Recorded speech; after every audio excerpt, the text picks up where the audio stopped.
Hi everybody, and welcome back.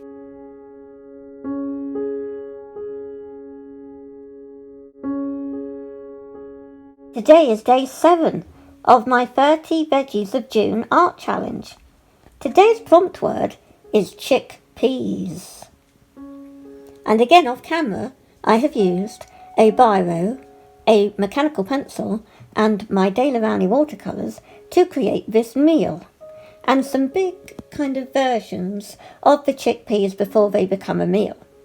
And this is a kind of curry, and you can see that they're on top, and I outlined them using my blue biro.